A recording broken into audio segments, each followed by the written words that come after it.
సోమవారం పూట ఎంతమందికి శివాలయానికి వెళ్ళే అలవాటు ఉంటుంది? ఒకవేళ వెళ్ళే అలవాటు లేకపోయినా మనం ఒక్కసారైనా ఓం నమః శివాయ అని మనసులో అయినా అనుకొని ఏదైనా పనికి స్టార్ట్ అయితే ఆ పని నిజంగా పాజిటివ్ వైబ్స్ ఉంటుంది, సక్సెస్ అవుతుంది. అదొక నమ్మకం అనేది ఎంతమందికి ఉంటుంది? నేనైతే వాళ్ళ వర్షం పడుతుంది అయినా కానీ శివాలయానికి వచ్చేసాను శివుని దండం పెట్టుకోవడానికి. అలాగే బాబాని కూడా. ఇది ఒంగోలులో సాయిబాబా గుడి. ఇక్కడే సాయిబాబా గుడిలోనే మనకి శివాలయం కూడా ఉంటుంది, అమ్మవారి గుడి కూడా ఉంటుంది.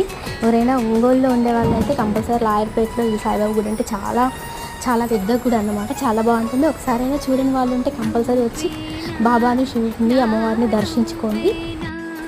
నేనైతే ఈ వీడియో ఎవరికైనా యూజ్ అవుతుందని తీసాను. గుళ్ళో వీడియో ఇక్కడేమో అలా లేదు, కెమెరా నాట్ అలౌడ్ అని ఏమి ఉండదు. కొన్ని ప్లేసులలో ఉంటుందలా, ఇలా బయట వరకు అయితే ఏమి ఉండదు. సో వీడియో యూజ్ఫుల్ అవుతుందని తీసాను. ఎవరైనా టెంపుల్ వెళ్ళాలనుకుంటే మంచి టెంపుల్ అనమాట. Thank you for watching.